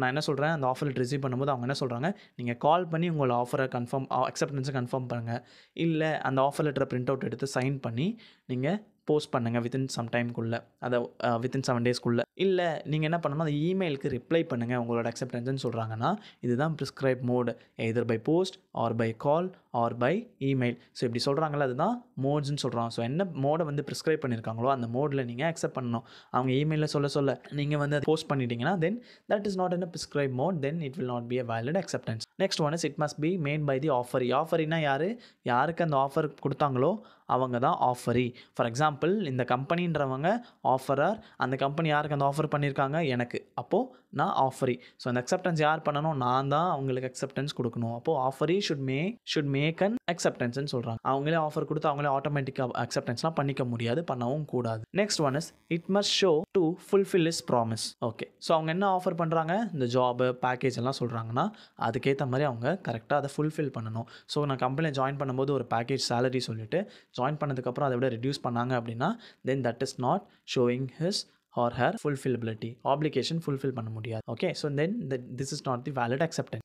Next one it can not precede an offer. அதாவது இதே எக்ஸாம்பிளை நம்ம எடுத்துக்கிட்டால் it will be easy for us. So அந்த ஆஃபர் லெட்டர் கொடுத்தாங்கல்ல, ஆஃபர் லெட்டர் கொடுக்கறதுக்கு முன்னாடி என்னால் accept பண்ண முடியுமா, நான் இன்டர்வியூ அக்செப்ட் பண்ணுற போது என்ன சொல்கிறேன், என்னால் கம்பெனியில் ஜாயின் பண்ண முடியும், நான் ஒரு வேர்ட் ஆஃப் இன்ஃபர்மேஷன் நான் கொடுத்துட்டு வந்துடுறேன். அவங்க அதை வச்சு ஓகே நான் ஆஃபரே பண்ணாமல் அவன் அக்செப்ட் பண்ணுறேன்னு சொல்லிட்டானே, ஓகே ரைட் அப்படின்னு அவங்க எடுத்துக்க முடியாது. So an offer should come first, acceptance should go next. வேறு next one is it must be made before lapses or revocation of an offer. ஸோ அந்த 7 நாளுக்குள்ளே ஆஃபர் பண்ணணும்னு சொல்கிறாங்கல்ல, அக்செப்ட் பண்ணணும்னு சொல்கிறாங்கல்ல, அதுக்குள்ளே நான் வந்து அக்செப்ட் பண்ணி, இல்லைனா அது லேப்ஸ் ஆகிடும், இல்லை ரிவோக் ஆகிடும். லேப்ஸ்னால் என்ன, அந்த டைம் எக்ஸ்பயர் ஆகிடும், அந்த ஆஃபர் எக்ஸ்பயர் ஆகிடும். ரிவோகேஷன் என்ன, அதை கேன்சல் பண்ண வாய்ப்பு இருக்குது. ஸோ அதனால் எந்த டைம்குள்ளே சொல்கிறாங்களோ அதுக்குள்ளே அக்செப்ட் பண்ணால் it will B a valid acceptance. Okay, next one it must be aware of the proposal at the time of the offer. So ஆஃபரை அக்செப்ட் பண்ணும்போது என்ன ஆஃபர் பண்ணாங்க, என்னென்ன கண்டிஷன்ஸ் இருக்குன்றதுலாம் நமக்கு தெரிஞ்சிருக்கும். Next one silence does not imply acceptance. Acceptance must be in a contractual intention. சரி, so இந்த ஆஃபர் லெட்டர் சொன்னால, இந்த எக்ஸாம்பிள் சொன்னால, இந்த எக்ஸாம்பிளில் லீகல் ரிலேஷன்ஷிப் தானே அரைஸ் ஆகுது, கான்ட்ராக்சுவல் ரிலேஷன்ஷிப் ஆகுதா. ஸோ இந்த legal relation be existed whenever we accept any offer. So இதோட அக்செப்டன்ஸ்னா என்ன, அக்செப்டன்ஸில் இருக்கக்கூடிய லீகல் ரூல்ஸ் எல்லாம் முடிஞ்சிடுது. Next one communication of an offer and acceptance and revocation of ஆஃபர்னா என்னன்னு ஜஸ்ட் ஒன் லைனில் பார்த்துலாம். கம்யூனிகேஷன் ஆஃப் ஆஃபர் அண்ட் அக்செப்டன்ஸ்னா என்ன, நான் ஒரு ஆஃபர் என்கிட்ட இருக்குது, நான் அதை ஆஃபர் பண்ண போகிறேன்னா நான் கம்யூனிகேட் பண்ணணும் to the end person. For example ஏன்றவர் பைக்கை சேல் பண்ண போகிறாரு டு பினா, ஏன்றவர் வாயை திறந்து பி கிட்ட சொல்லணும், அப்போ தான் அது கம்யூனிகேட் ஆகும் to be to accept it. அதே மாதிரி பி வந்து ஓகேப்பா நான் வாங்கிக்கிறேன் உன் கார் அப்படின்னு சொல்லி ஏ கிட்ட சொல்லணும்னா அவரும் அதை ப்ரிஸ்கிரைப் மோடில் கம்யூனிகேட் பண்ணணும். ஸோ 2 பேருமே சொல்லாமல் இருந்தாங்கன்னா then there is no offer, then there is no acceptance. Next one revocation of an offer. ரிவோகேஷன்னா என்னன்னா ஜென்ரலாகவே விட்ராவல் ஆர் கேன்சல்ட் அப்படின்னு அர்த்தம். சாரி, ஆஃபரில் ரிவோகேஷன் என்ன சொல்கிறோன்னா ஒரு ஆஃபர் பண்ணிவிட்டு அதை கேன்சல் பண்ணுறது, விட்ரா பண்ணுறது தான் நான் ரிவோகேஷன்னு சொல்கிறேன். It could be due to any reason, it could be due to the offer change, conditions change, or accept பண்ணாமல் இருக்கலாம், டைம் லேப்ஸ் ஆகிருக்கலாம், ஆர் பார்ட்டிஸ்க்கு எதாவது ஆகிருக்கலாம். ஸோ இது மாதிரி சினாரியோஸில் revocation will takes place. Next we are moving towards consideration. What is consideration அப்படின்னா பிஸ்னஸ் லா பொறுத்தளவில் ஜென்ரலாக இது வந்து லாட்டின் டேர்ம்னு சொல்லுவோம். Latin word quid pro quo அப்படின்ற டேர்ம்லேருந்து டிரைவ் ஆச்சு, which means something in return. நான் ஒரு ஆஃபர் கொடுக்குறேன், நீங்கள் அதை அக்செப்ட் பண்ணுறீங்கன்னா எந்த ஒரு பெனிஃபிட்டுமே இல்லாமல் நம்ம அக்செப்ட் பண்ணிக்க மாட்டோம், ஆஃபர் பண்ணிக்க மாட்டோம் இல்லையா? ஸோ அதுதான் கன்சிடரேஷன் சொல்கிறோம். So a party to an agreement who promise to do something must gain something in return. இதில் ஒரு எக்ஸாம்பிள் பார்த்தா, A wants to sell his car to B for rupees 50,000. So ஏன்றவர் என்ன பண்ணுறாரு, B கிட்ட காரை sale பண்ண போகிறாரு. எவ்வளோக்கு? 50,000. ஸோ ஏக்கு காரை விற்கிறதுனால 50,000 வர்றது கன்சிடரேஷன், B 50,000 கொடுக்கறதுனால அவருக்கு கார் வர்றது கன்சிடரேஷன். புரிஞ்சுதா? So something in return. So நான் ஒரு ப்ராமிஸ் பண்ணுறேன் அப்படின்னா அக்ரிமெண்ட்டில் I should gain something out of what I'm providing. Next one is legal rules and essentials of valid consideration. ஒரு கன்சிடரேஷன்னா எப்படி இருக்கணும்னு சொல்லி பிஸ்னஸ் லா, அதாவது இந்தியன் கான்ட்ராக்ட் ஆக்ட் சொல்கிறது நம்ம பார்க்கலாம். It is required both for the formation and discharge of an agreement of a contract. ஒரு அக்ரிமெண்ட்டோ கான்ட்ராக்டோ அது ஃபார்ம் ஆகிறதுக்கும் இல்லை டிஸ்சார்ஜ் ஆகிறதுக்கும், அதாவது அது கம்ப்ளீட் ஆகிறதுக்கும் இல்லை அதுலேருந்து வெளியே போகிறதுக்கும் நமக்கு இருக்கக்கூடிய ஒரு முக்கியமான விஷயம் consideration. Next one is it must B lawful. நம்ம ஆஃபரில் பார்த்த இதே விஷயம் தான். லாஃபுல்னால் என்ன? ஒரு சப்ஜெக்ட் மேட்டர் இருக்குன்னா அது லீகலாக இருக்கணும், எந்த ஒரு இல்லீகலோ ப்ரொஹிபிட்டட் திங்ஸோ அதில் இருக்கக்கூடாது. ஒரு கன்சிடரேஷன் வரும்போது that should be a legal one. So it need not be adequate. adequate அப்படின்னா ஃபார் எக்ஸாம்பிள் நான் ஒரு வாட்ச் வச்சுருக்கேன், அந்த வாட்சோட ஒரிஜினல் ப்ரைஸ் எனக்கு 10,000 அதோட ஒர்த் அப்படின்னா, நான் என்னோட தேவைக்கு 5,000க்கு நான் அதை சேல் பண்ணுறேன் அப்படின்னா, so that should not be adequate of rupees 10,000. எனக்கு அந்த 10,000 இருக்கணுன்ற அவசியம் இல்லை. ஸோ நீங்கள் கன்சிடரேஷன் சொல்லும்போது they should be a legal thing, I mean they should be a lawful consideration and it should not be adequate அப்படின்னு சொல்லி சொல்கிறாங்க. adequateனா என்ன? அதோட ஒரிஜினல் காஸ்ட் எனக்கு வரணுன்ற அவசியம் இல்லை, நான் அக்ரி பண்ணது எனக்கு கிடைச்சா போதுன்றது தான் இந்த இடத்துல adequate. Okay, next one is it must be real and not illusionary. So consideration சொல்கிறது நமக்கு ஃபிசிக்கலாவோ ரியலாவோ இருக்கணும், அதுதான் கன்சிடரேஷன். ஓகே, ஸோ இன்னொரு திங் வந்து illusionary. illusionனா நான் வந்து ஒரு கற்பனையாக ஒரு கன்சிடரேஷன் இருக்கக்கூடாது. Next one is it must be moving at a desire of an offerer. ஆஃபரர்னா யார் ஆஃபர் கொடுக்குறாங்களோ அவங்க ஆஃபரர். ஸோ அவங்க என்ன சொல்கிறாங்களோ, அவங்க என்ன ஆஃபர் வச்சாங்களோ அதில் என்ன கன்சிடரேஷன் இன்வால்வ் ஆகுது, that should be the case. Then it shouldn't be the case like அவங்க ஒன்று சொல்கிறது நம்ம ஒன்று செய்கிறதுன்ற இடத்துல இருக்கக்கூடாது. Next one is it may be past, present or future. So consideration சொல்லும்போது that could be past, that could be present or that can be future. Next one is it may be furnished by the promisee or any other person. So யார் வந்து இந்த கன்சிடரேஷனை provide பண்ணணும், accept பண்ணிக்கணும் அப்படின்னா, so இது யார், இந்த தான் கன்சிடரேஷன் வேணுன்றது யார் சொல்லுவா? Promisee. Okay, next one is exceptions to the rule no consideration no contracts or a contract without consideration is void. Okay, நம்ம என்னன்றதை பார்க்கலாம். ஸோ என்ன சொல்ல வராங்க, கன்சிடரேஷன் வந்து எதுவுமே இல்லைனா கான்ட்ராக்டே இல்லை அப்படின்னு சொல்கிறாங்க. எந்த ஒரு கான்ட்ராக்டில் கன்சிடரேஷன் இல்லையோ அது இன்வாலிட்னு சொல்கிறாங்க. கரெக்டாக, இதுதான் ஜென்ரல் ரூல். ஸோ இதுக்கு சில தளர்வுகள் இருக்குது, இதுக்கு சில எக்ஸப்ஷன்ஸ் இருக்குது. அதெல்லாம் என்னன்னு சொல்லி பார்க்கலாம். First one is love and affection. So ஒரு எக்ஸாம்பிள் சொல்லலாம் அப்படின்னா, எவ்ரி மந்த் வந்து 500 rupees பாக்கெட் மணி கொடுக்குறதா அவர் வந்து அக்ரிமெண்ட் போட்டு கொடுக்குறாரு, அப்பா வந்து பையனுக்கு கொடுக்குறாரு. லவ் அண்ட் அஃபெக்ஷனால் அவங்க அப்பா வந்து பையனுக்கு வந்து மந்த்லி ஒரு 500 rupees நான் தரேன் அப்படின்னு சொல்லி ஒரு கான்ட்ராக்ட் போகிறாரு இல்லை. ஸோ அந்த கேஸில் ஏதாவது கன்சிடரேஷன் இருக்கா பையன்கிட்ட இருந்து? நோ. ஸோ இது மாதிரி லவ் அண்ட் அஃபெக்ஷனில் இருக்கிறதுனால, லவ் அண்ட் அஃபெக்ஷன் மூலமா உருவாக்குற கான்ட்ராக்ட்ஸ்க்கு கன்சிடரேஷன் தேவையில்லை அப்படின்றது தான் இந்த ஃபர்ஸ்ட் பாயிண்ட் நான் சொல்லுது. So that is the exception to this particular rule which we are discussing right now. Second thing is compensation for voluntary services. Okay, இதுக்கு ஒரு எக்ஸாம்பிள் சொல்லலாம் அப்படின்னா, பிரகாஷ் என்ன பண்ணுறாரு, கிருஷ்ணாவோட பர்ஸ், மிஸ் ஆன பர்ஸை ஃபைண்ட் அவுட் பண்ணி கிருஷ்ணா கிட்ட கொடுக்குறாரு. கிருஷ்ணா என்ன சொல்கிறாரு, அவரோட சர்வீஸ் அப்ரிஷியேட் பண்ணி, அவரோட ஹெல்ப் அப்ரிஷியேட் பண்ணி 500 rupees அவருக்கு கொடுக்குறாரு. ஸோ இதில் என்ன ஆகுது, this results in a contract even though the consideration has not move at the desire of the promisor. ப்ராமிசர்னா யார் இந்த இடத்துல? கிருஷ்ணா வந்து இவ்வளோ கொடுங்க அப்படின்னு சொல்லி அவர் கேட்கல, ஆனால் அவரோட வாலண்டரி சர்வீசஸ்க்காக அப்ரிஷியேட் பண்ணி ஒரு அமௌண்ட் கொடுக்குறாருல்ல பிரகாஷ். ஸோ அதுதான் இந்த இடத்துல compensation for voluntary services and it need not be at the desire of promisor. Next one is completed gift. Completed கிஃப்ட்னா என்ன அப்படின்னா, a gift actually made by a donor and accepted by the donee is valid even though it is without any consideration. Donate பண்ணுறாங்கல்ல, so donate பண்ணும்போது இந்த இடத்துல கன்சிடரேஷனே இல்லை, just ஒரு gift தானே கொடுக்குறாங்க, அதை அவங்க வாங்கிக்கிறாங்க. ஸோ அந்த இடத்துல கன்சிடரேஷன் இல்லை. ஸோ இதுவும் ஒரு எக்ஸப்ஷனாக இருக்கலாம் for contract without consideration or வாய்டுன்னு சொல்கிற அந்த concept. Next one is guarantee by surety. For example, நான் வந்து ஒரு லோன் எடுக்க போகிறேன் பேங்க்லனா, என் ஃப்ரெண்ட் வந்து எனக்கு ஷூரிட்டி போடுறாரு. இன்கேஸ் நான் அந்த அமௌண்ட்டை பே பண்ணலன்னா என் ஃப்ரெண்ட் அதை பே பண்ணுவார். பட் என் ஃப்ரெண்டுக்கு எந்த கன்சிடரேஷனுமே போகலை, but he is obligate to pay the டெப்ட் for which he promise to do. கரெக்டாக, அந்த ஷூரிட்டி கொடுத்ததுனால அவர் பே பண்ணி தான் ஆகணுன்ற கட்டாயத்துக்கு வருவார். ஸோ இந்த இடத்துல கன்சிடரேஷனே இல்லைனாலும் கான்ட்ராக்ட் வேலிடாக தான் இருக்குது அப்படின்றதுக்கு தான் இது எக்ஸாம்பிள். கன்சிடரேஷன் இல்லைனாலும் the contract is validன்றது தான் இவ்வளோ நேரம் நம்ம பார்த்தோம். Okay, so that's it about the consideration and the rules and the exception to the law. Next one is privity of contract. What is privity of contract அப்படின்னா நமக்கு தெரியும் ஒரு கான்ட்ராக்டில் 2 பார்ட்டிஸ் இருப்பாங்க, அதில் ஸ்ட்ரேஞ்சராக இருக்க முடியாது அப்படின்ட்டு. ஸோ இப்போது for example mister Kannan mister Krishna இருக்கார், அவங்க 2 பேருக்குள்ள கான்ட்ராக்ட் போகிறாங்க. அந்த அக்ரிமெண்ட்லேயோ கான்ட்ராக்ட்லேயோ ஏதோ ஒரு ப்ராப்ளம் அப்படின்னா நாளை பின்ன அவங்க 2 பேருக்குள்ளே தான் அவங்க கேஸ் ஃபைல் பண்ணிக்க முடியுமே தவிர இருக்கக்கூடிய ஸ்ட்ரேஞ்சர் கிட்ட அவங்க போயிட்டு ஸ்ட்ரேஞ்சர்னே யார் தேர்ட் பர்சன்ஸ் கிட்ட கான்ட்ராக்ட் மூலமா கேஸ் ஃபைல் பண்ண முடியாது. கரெக்டாக? ஸோ அதுதான் வந்து இந்த இடத்துல privity of contractனு சொல்கிறோம். So the relationship existing between the parties entered into a contract is called as privity of contract. Okay, so இதில் யார் வந்து கான்ட்ராக்டில் இன்வால்வ் ஆகாமல் இருக்காங்களோ அவங்க தான் ஸ்ட்ரேஞ்சர்னு சொல்கிறோம். ஓகே, இந்த ஜென்ரல் ரூல் என்ன அப்படின்னா யார் கான்ட்ராக்டில் இருக்காங்களோ கேஸ் போட முடியும், மற்றவங்க மேலே போட முடியாதுன்றது தான் இந்த இடத்துல சொல்ல வராங்க. அதான் privity of contract. ஆனால் சில கேசஸில் நீ ஸ்ட்ரேஞ்சராக இருந்தாலுமே உன் மேலே நான் கேஸ் கொடுக்க முடியும், ஐ கேன் sue you அப்படின்னு சொல்கிறாங்கல்ல அந்த கான்ட்ராக்டில், அதெல்லாம் என்னன்றதை நம்ம பார்க்கலாம். In case of a trust. Okay, இதுக்கு ஒரு எக்ஸாம்பிள் பார்க்கலாம். எக்ஸ் வந்து சில ப்ராப்பர்ட்டிஸ் எல்லாம் ஒய்க்கு ட்ரான்ஸ்ஃபர் பண்ணுறாரு.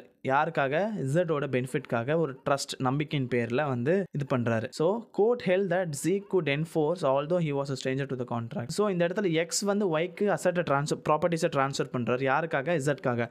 அப்போ டேரெக்டாக இசட் இன்வால்வ் ஆகலைனாலும் ஏதோ ஒரு ப்ராப்ளம் அப்படின்னா Z who is a stranger to the contract can enforce a law.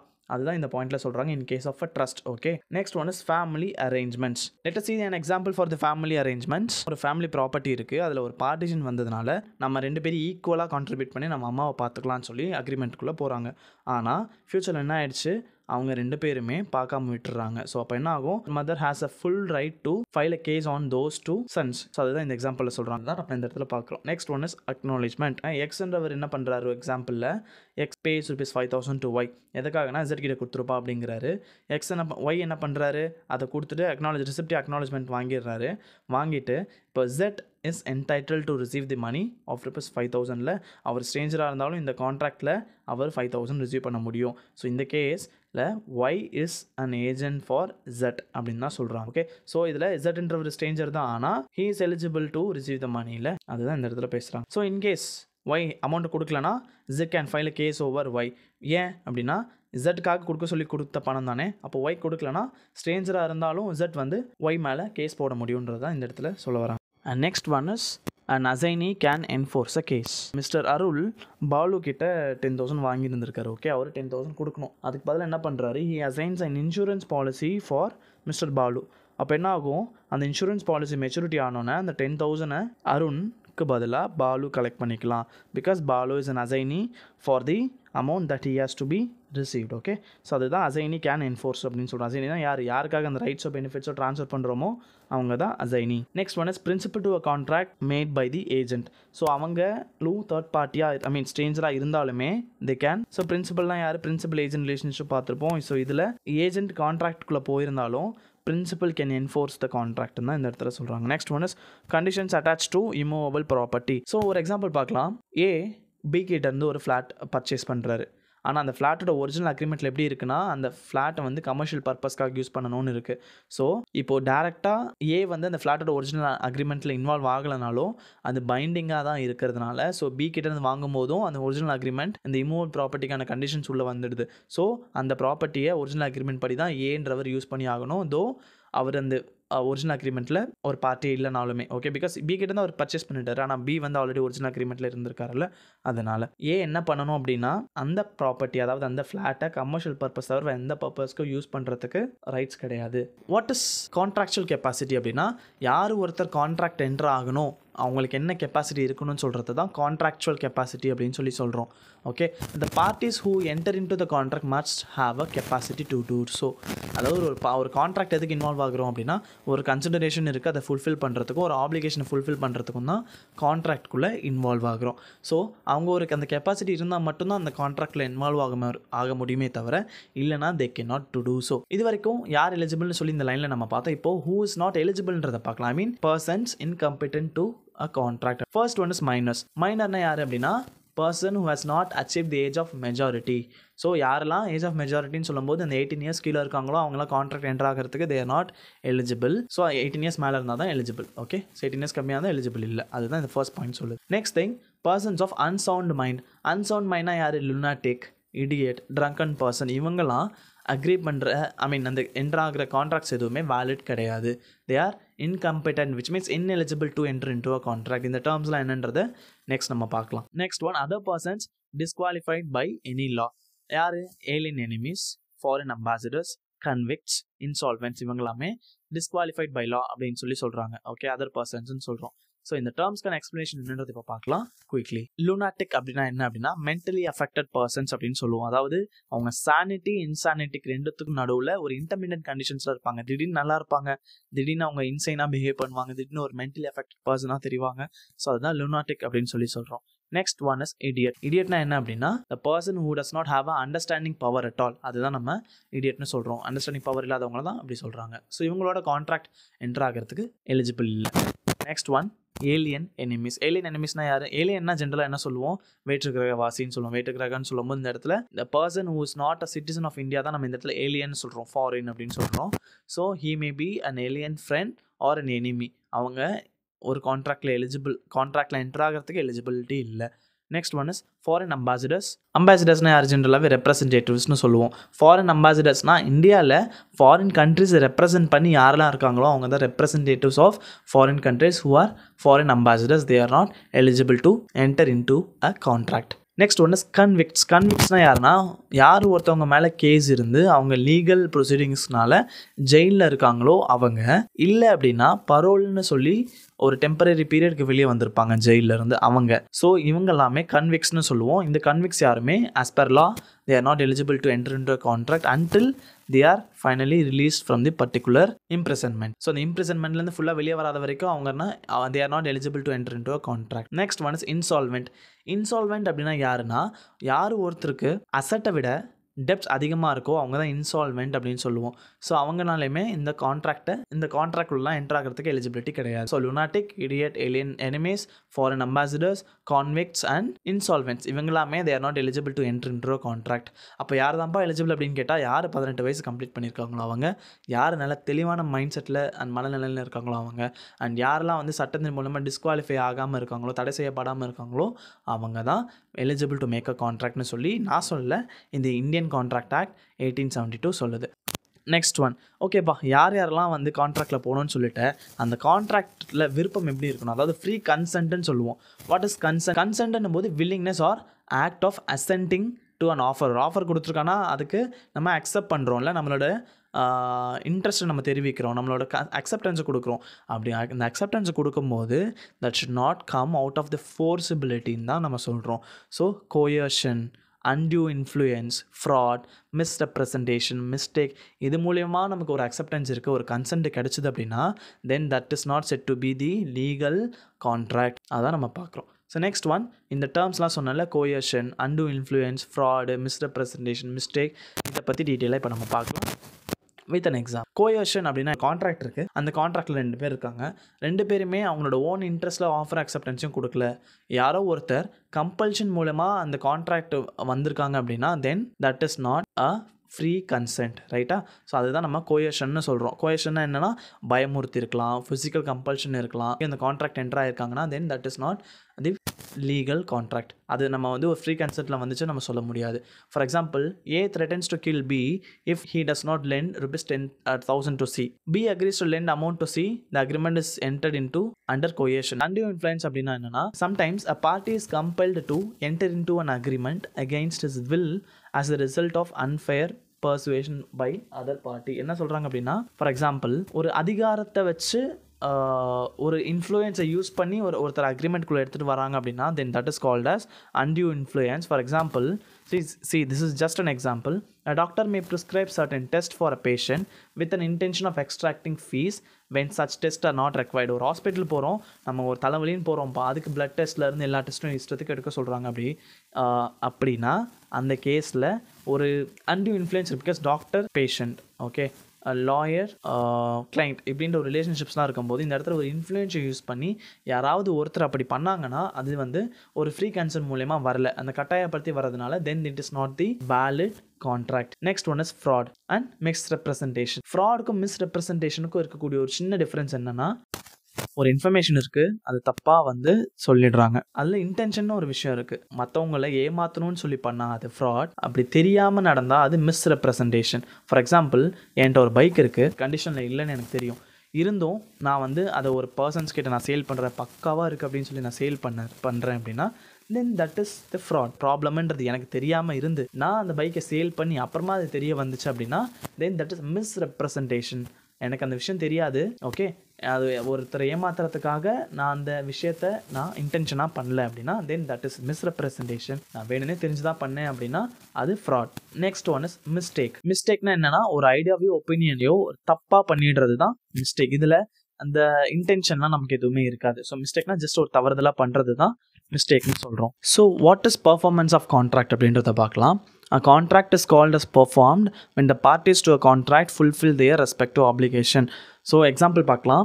Gokul contracts with Rahul to supply 10 liters of oil at rupees 100 per liter on second week of Jan. அதாவது என்ன சொல்கிறாங்கன்னா, நான் December மாதம் agreement போடுறாங்க, second week of ஜானில் வந்து உனக்கு 10 litre oil வந்து நான் சப்ளை பண்ணுறேன் அப்படின்னு சொல்லி கோகுல் வந்து ராகுல் கிட்ட சொல்கிறாரு. அதே மாதிரி கோகுலும் ராகுல்கிட்ட சப்ளை பண்ணிட்டார் 10 liters ஆஃப் ஆயில். ராகுல் கரெக்டாக 10 litersக்கான அமௌண்ட்டையும் கொடுத்துட்றாரு. அப்போது இந்த contract said to be performed because அவர் சொன்ன மாதிரி 10 liters கொடுத்தாச்சு அண்ட் ராகுல் அக்ரி பண்ண மாதிரி 10 into 100,000 rupees-ஐயும் அவர் பே பண்ணிட்டார் ஃபார் த ஆயில் ரிசீவ்ட்.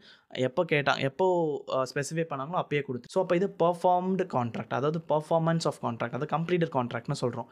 இந்த இடத்துல எந்த ஒரு ப்ரீச்சும் டிஸ்சார்ஜும் இல்லை. Next one, offer to perform attempted performance or tender.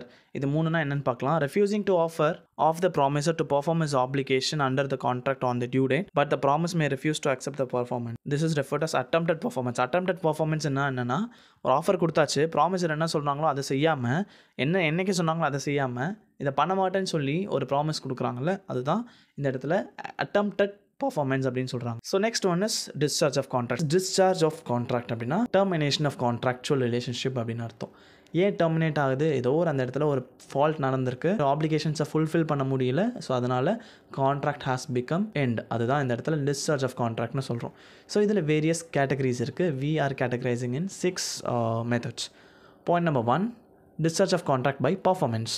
Performance வச்சு நம்ம 2 டைப்ஸாக நம்ம பிரேக் பண்ணலாம். டிஸ்சார்ஜ் எப்படிலாம் நடக்கும் அப்படின்னா, ஆக்சுவல் பர்ஃபார்மன்ஸ் அப்படின்னா 2 பார்ட்டிஸ் இருக்காங்க, அவங்க சொன்ன மாதிரியே ஆப்ளிகேஷனை ஃபுல்ஃபில் பண்ணிட்டாங்க தான், then that is said to be a completed contract which is actual performance அந்த இடத்துல நடந்துச்சு. So contract has come to an end. Next one, அந்த கான்ட்ராக்டில் இருக்கக்கூடிய ஆப்ளிகேஷன்ஸை பண்ணுறேன்னு சொல்லிட்டு பண்ணாமல் இருக்கிறது, ரெஃப்யூஸ் பண்ணுறது தான் நம்ம attempted performance ஆர் டெண்டர்னு சொல்கிறோம். So through which a contract can become discharge. டிஸ்சார்ஜ்னா can be cancelled or withdrawn or எப்படி வேணால் நம்ம, பட் அந்த கான்ட்ராக்ட் வந்து நெக்ஸ்ட் லெவலுக்கு மூவ் ஆகாது, that will come to an end. Okay, next one, discharge of contract by mutual consent. For example, parties இருக்காங்க, A B 2 பேர் இருக்காங்கன்னா, அவங்க 2 பேரையும் அண்டர்ஸ்டாண்டிங்கில், அவங்க 2 பேரோட அண்டர்ஸ்டாண்டிங்கில் ஒரு கான்ட்ராக்ட் டெர்மினேட் பண்ணிக்கிறாங்க ஓன் இன்ட்ரெஸ்ட்டில் அப்படின்னா then that is called as discharge of contract by mutual consent. Next one is discharge by impossibility. இம்பாசிபிலிட்டினா என்னென்னா, அந்த விஷயம் நடக்கவே நடக்காதுன்ற ஒரு விஷயம் தெரிஞ்சோன்னே அந்த இடத்துல கான்ட்ராக்ட் டிஸ்சார்ஜ் ஆகிடும். டிஸ்சார்ஜ் ஆகிடும், அந்த கான்ட்ராக்ட் வந்து கம்ப்ளீட் ஆகிடும், ஐ மீன் க்ளோஸ் ஆகிடும். ஓகே, பர்ஃபார்ம் ஆகாது பட் க்ளோஸ் ஆகிடும். For example, M agrees with N to discover treasure by magic which is impossible act, so it becomes void ab initio. So என்ன சொல்கிறாங்கன்னா, எம்ன்றவர் என் கிட்ட தம்பி நான் என்னோட மேஜிக் வச்சு புதையெல்லாம் நான் கண்டுபிடிக்கிறேன் பாரு அப்படின்றனா, அது சாத்தியமில்லாத ஒரு விஷயம். அதனால் இது ஆரம்ப கட்டத்தில் இருந்தே அந்த கான்ட்ராக்ட் வில் பி இன்வேலிட் அப்படின்னு சொல்கிறாங்க. அதான் void ab initio, void from beginning தான் இதோட மீனிங். எந்தெந்த கேஸில் சூப்பர்வீனிங் இம்பாசிபிலிட்டி அப்படின்னா, சரி இதெல்லாம் வந்து இம்பாசிபிள் ஆக்ட்னு தெரியும், சம்டைம்ஸ் இம்பாசிபிளாக மாறிடும் சில விஷயம், அப்போல்லாம் என்னென்னு பார்க்கலாம். Destruction of subject matter. Subject மேட்டர்னா என்ன ஒரு விஷயத்துக்காக நம்ம கான்ட்ராக்ட் என்ட்ரு ஆகுறோமோ அதுதான் சப்ஜெக்ட் மேட்டர்னு சொல்கிறோம். அந்த சப்ஜெக்ட் மேட்டருக்கு ஏதோ ஒரு டிஸ்ட்ரக்ஷன் நடந்துச்சுன்னா then that is called as discharge by impossibility. Let us see what is that an example for destruction of subject matter. Certain ப்ரைஸ்க்கு வந்து சேல் பண்ணுறேன்னு சொல்லி அக்ரி பண்ணுறாரு. டெலிவரி எப்போ என்ன ஆகிடுதுன்னா, அந்த என்டையர் காட்டன் குடோனுமே என்ன ஆகிடுது, டெஸ்ட்ராய் ஆகிடுது ஃபயரில். ஓகே, ஸோ அப்போ என்ன ஆச்சு, இந்த சப்ஜெக்ட் மேட்டர்ன்றதே இந்த காட்டன் தான், அந்த காட்டனே வந்து டிஸ்ட்ரக்ட் ஆயிடுச்சு, ஐ மீன் ஃபயர் ஆயிடுச்சு. So which is not possible to continue the contract ஃபர்தரில். ஸோ அதனால தான் இது டிஸ்சார்ஜ் பை இம்பாசிபிலிட்டி கீழே வருது. ஸோ அந்த கான்ட்ராக்ட் அந்த சப்ஜெக்ட் மேட்டரே இல்லை. ஸோ அப்போனால நம்ம இந்த கான்ட்ராக்டை நெக்ஸ்ட் ஸ்டெப்புக்கு ப்ரொசீட் பண்ண முடியாது. So next one is death or personal incapacity. So டெத்துன்னு சொல்லும்போது பர்சன்ஸ் என்டர் பண்ணியிருக்காங்க கான்ட்ராக்டில், ஏபி 2 பேர் இருக்காங்க. ஸோ அவங்க யாருக்காவது ஏதாவது ஒன்று ஆகிட்டாலும் அந்த கான்ட்ராக்ட் வந்து கண்டினியூ பண்ண முடியாது, பெர்ஃபார்ம் பண்ண முடியாது இல்லையா. ஸோ அதனால் இது இம்பாசிபிலிட்டி கீழே வருது. Next one personal incapacity. So நல்லா இருக்காங்க, திடீர்னு அவங்க மென்டல் ரிட்டார்டட் பர்சன் ஆகிடுறாங்க, இல்லைனா இன்சால்வெண்ட் ஆகிடுறாங்க, இல்லைனா வந்து சம்திங் ஏதோ நடந்துடுது, பர்சனல் இன்கெப்பாசிட்டி கிரியேட் ஆகிடுதுன்னா then that case the contract is not said to be perform, then it will be discharge. Next one is declaration of war. So நம்ம என்ன பண்ணுறோம், import பண்ணலாம்னு சொல்லி நம்ம வந்து ஒரு கான்ட்ராக்ட் என்டர் ஆகி வச்சிருக்கோம். ஸோ சடன்லி என்ன ஆகிடுது, வார் டிக்ளேர் பண்ணிடுறாங்க, தென் அந்த இம்போர்ட் நமக்கு வராது. ஸோ அந்த கேஸில் இது impossible to proceed the contract. Next one is change of law. Change of law என்னென்னா, மிஸ்டர் XYZ அப்படின்றவங்க என்ன பண்ணுறாங்கன்னா கான்ட்ராக்ட் வந்து மேக் பண்ணுறாங்க. எதுக்காக, ஒரு லாட்ரி டிக்கெட் வந்து பர்ச்சேஸ் பண்ணுறதுக்காக. என்ன ஆகுது, அந்த கான்ட்ராக்டை பர்ஃபார்ம் பண்ணுறதுக்கு, அதாவது நாளைக்கு அவங்க அந்த டிக்கெட்ஸ்லாம் பர்ச்சேஸ் பண்ண போகிறாங்க சேலுக்கு அப்படின்னா, அந்த டைமில் திடீர்னு என்ன ஆகுது, அந்த ஸ்டேட்லேயோ அந்த கண்ட்ரிலேயோ வந்து லா பாஸ் பண்ணிடுறாங்க, லாட்ரி டிக்கெட்ஸ்லாம் இனிமேல் வந்து இட்ஸ் நாட் லீகலி வேலிட் அப்படின்ட்டு. அப்போ என்ன ஆகிடுது, அந்த கான்ட்ராக்ட் இம்பாசிபிளாக போயிடுது, டிஸ்சார்ஜும் நமக்கு. ஸோ அந்த contract is impossible to perform, அதான் இந்த இடத்துல நம்ம சொல்ல வரோம். So next one is change in state of thing forming the basis of contract. For example, X contracts to marry Y. Before the date of marriage, X suffers head injury and goes into coma condition, then the contract is discharged. இந்த example என்ன சொல்கிறாங்க அப்படின்னா, எக்ஸ்ன்ற ஒரு ஒய்யை marriage பண்ணிக்கிறேன்னு சொல்லி contract போகிறாரு, but marriage டேட்டுக்கு முன்னாடி அவர் ஹெட் இன்ஜூர் ஆகி கோமா கண்டிஷனுக்கு போயிடுறாரு, ஸ்டேபிள் கண்டிஷன் ஆகிடுறாரு. ஸோ அதனால் என்ன ஆகிடுது அப்படின்னா, அந்த கான்ட்ராக்ட் வந்து இட் ஹஸ் காட் டிஸ்சார்ஜ், அதுதான் இந்த இடத்துல சொல்கிறாங்க. ஸோ இதெல்லாமே இம்பாசிபிள் கண்டிஷன்ஸ்னால டிஸ்சார்ஜ் ஆகிற scenarios. Next one is discharge by breach of contract. Breach அப்படின்னா என்னென்னா ஃபெயில் அப்படின்னு அர்த்தம். ஐ மீன் பிரீச் ஆஃப் கான்ட்ராக்ட்னா breaking of contract or failure to fulfil the ஆப்ளிகேஷனை தான் நம்ம பிரீச் ஆஃப் கான்ட்ராக்ட்னு சொல்கிறோம். 2 பார்ட்டிஸ் இருக்காங்கன்னா ஏதோ ஒரு சினாரியோஸில் அவங்க வந்து இந்த கான்ட்ராக்டை பிரீச் பண்ணி மீறிடுறாங்க, அதுதான் வந்து பிரீச் ஆஃப் கான்ட்ராக்ட்னு சொல்கிறோம். ஸோ அப்படி ஆச்சுன்னா கான்ட்ராக்ட் டிஸ்சார்ஜ் ஆகிடும், அதாவது கான்ட்ராக்ட் வந்து பர்ஃபார்ம் பண்ண முடியாது, அந்த இடத்துல வைண்ட் அப் ஆகிடும். அதுதான் இந்த 4th பாயிண்ட் சொல்கிறாங்க. அண்ட் இந்த வீடியோவில் நெக்ஸ்ட் ஒரு ஃபியூ மினிட்ஸ்க்கு அப்புறம் we are going to see what is breach of contract. Okay, stay tuned. Next one is discharge by operation of law. A contract may be discharged by the operation of law through the following aspect: by death of the promisor, or by insolvency, or by unauthorized material alteration. நம்ம already death பார்த்தாச்சு, இன்சால்வென்சியோட case பார்த்தாச்சு. Next let us see unauthorized material alteration என்னன்னு மட்டும் நம்ம இப்போ இதில் பார்க்கலாம். So ஒரு கான்ட்ராக்டில் 2 பர்சன் இருக்காங்க, ஒருத்தர் ஆஃபரர், இன்னொருத்தர் ஆஃபர். ஐ மீன் ஆஃபர் பண்ணுறவங்க, அக்செப்ட் பண்ணுறவங்க. என்ன ஆகுது அப்படின்னா, அந்த கான்ட்ராக்டை பெர்ஃபார்ம் பண்ணும்போது ஒருத்தருக்கு தெரியாமல் இன்னொருத்தர் வந்து அந்த மெட்டீரியல்னு சொல்லும்போது இந்த இடத்துல சப்ஜெக்ட் மேட்டரில் ஏதாவது ஆல்ட்ரேஷன் பண்ணிடுறாரு அப்படின்னா then that is not said to be a valid continued contract. ஓகேவா, அந்த இடத்துல அந்த கான்ட்ராக்ட் டிஸ்சார்ஜ் ஆகிடும். பிகாஸ் ஃபார் எக்ஸாம்பிள் என்கிட்ட பைக் இருக்குது, அந்த பைக் நான் சேல் பண்ணுறேன்னு சொல்கிறேன், ஆனால் என்ன பண்ணுறேன், நாளைக்கு அந்த பைக்கை நான் அவங்ககிட்ட ஹேண்ட் ஓவர் பண்ணி கேஷை வாங்க போகிறேன். அப்போ என்ன பண்ணுறேன்னா, என் பைக்கில் இருக்க டயர்ஸ் எல்லாம் நான் சேஞ்ச் பண்ணி ஒரு ஓல்டு டயர்ஸ் போட்டுடுறேன், அண்ட் இருக்கக்கூடிய ஸ்பேர் பார்ட்ஸ் எல்லாம் நான் சேஞ்ச் பண்ணுறேன் வித்தவுட் லெட்டிங் யூ நோ அப்படின்னா அந்த கேஸில் என்னோட மெட்டீரியல் ஆல்ட்ரேஷன் நடந்திருக்கு, அன்ஆத்தரைஸ் மெட்டீரியல் ஆல்ட்ரேஷன் பண்ணியிருக்கேன். மெட்டீரியல்னால் என்ன, அந்த சப்ஜெக்ட் மேட்டரில் கை வச்சுருக்கேன் யார்ட்டையும் சொல்லாமல், அப்போது அது டிஸ்சார்ஜ் பை ஆப்ரேஷன் ஆஃப் லான்னு சொல்லுவேன். Okay, next one is discharge by lapse of time. லேப்ஸ்னால் ஜென்ரலாக எக்ஸ்பைரின்னு சொல்லலாம்.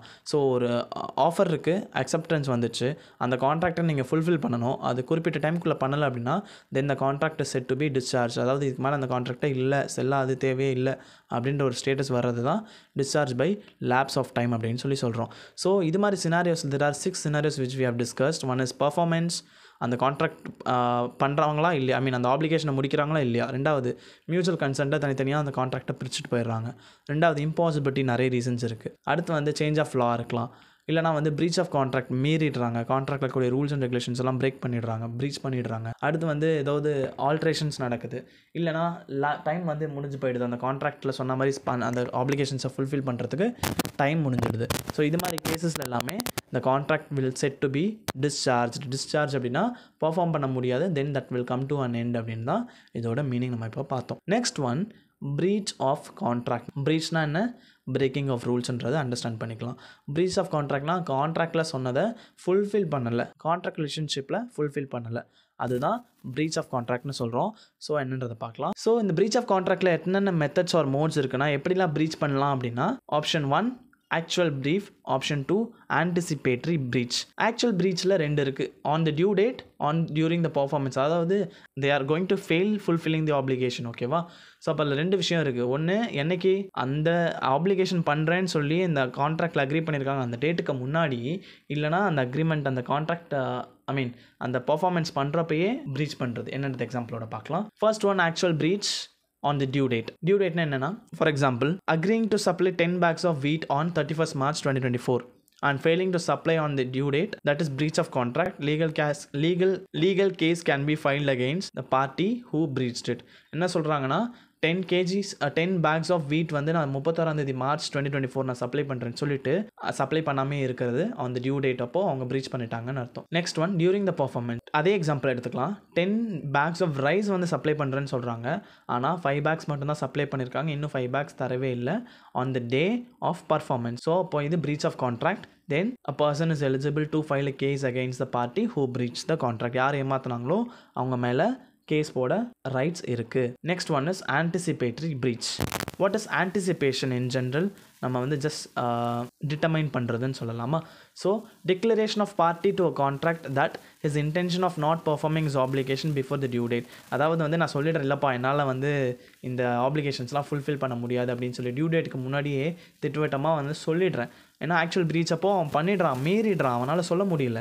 ஆனால் இந்த கேஸில் செகண்ட் சினாரியோவில் என்ன ஆகுது, அவன் ஓப்பனாக எக்ஸ்பிரஸ் பண்ணிடுறான், டிக்ளேர் பண்ணிடுறான், இல்லை என்னால் முடியாது, நான் அந்த கான்ட்ராக்டை ப்ரீச் பண்ணிடுறேன், நான் வெளியே வந்துடுறேன், டியூ டேட்டுக்கு முன்னாடியே சொல்லிடுறான். ஸோ இது ரெண்டு விஷயமா ப்ரீச் பண்ணலாம். ஒன்று, express anticipatory breach of contract. ஒன்றுமே இல்லை, ப்ரீச் பண்ண போகிறேன்றதை வாயை திறந்து சொல்கிறது எக்ஸ்பிரஸ், ப்ரீச் பண்ண போகிறேன்றது செயலில் காட்டுறது இம்ப்ளைட். இவ்வளோதான் ப்ரீச் ஆஃப் கான்ட்ராக்டில் இருக்கக்கூடிய ஒரு விஷயம். So I think we are very clear on the understanding part, breach of contract, performance of contract and previous parts அந்த பிஸ்னஸ் ஃபுல்லாக நம்ம கவர் பண்ணியிருக்கோம். அண்ட் உங்களுக்கு ஏதாவது queries இருந்துச்சுன்னா just drop it in comments box. And இப்போ நம்ம பார்த்த கண்டென்ட் எல்லாமே ஃபுல்லாகவே PDF ஃபார்மேட்டில் டிஸ்கிரிப்ஷனில் இருக்க லிங்க்கில் கொடுத்துருக்கேன். And if you like this video, just like this, share and do subscribe to our videos. And for more videos and for more subjects, refer to the playlist in the video and also in the description. Thank you so much. Good luck.